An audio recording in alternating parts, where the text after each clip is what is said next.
ఐదు గొర్రె పిల్లలు మంచం మీద గెంతుతున్నాయి. ఒకటి కింద పడింది, తలకి దెబ్బ తగిలింది. అమ్మ వెంటనే వెళ్ళి డాక్టర్ని పిలిచే. డాక్టర్ చెప్పారు, ఎవరు ఇక్కడ గెంతకూడదు.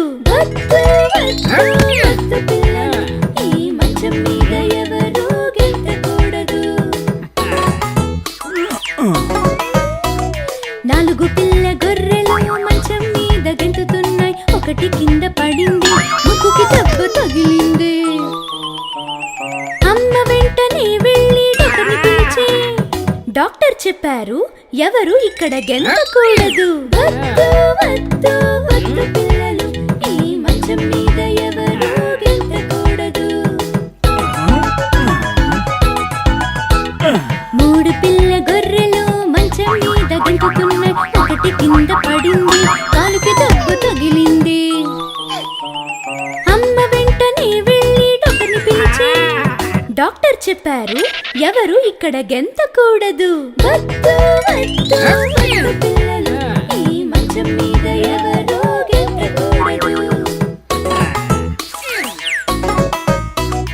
రెండు పిల్ల గొర్రెలు మంచం మీద గెంతుతున్నాయి. ఒకటి కింద పడింది, వీపుకి దెబ్బ తగిలింది.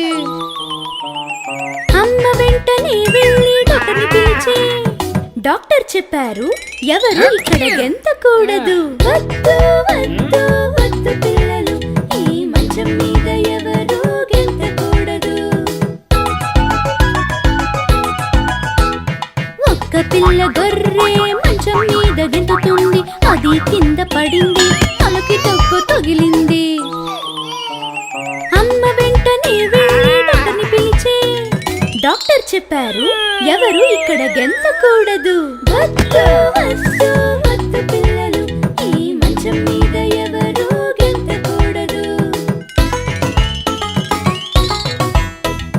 ఉండాలి ఉండాలి ఉండాలి, ఈ మంచం మీద అందరూ కలిసి ఉండాలి. పోవాలి పోవాలి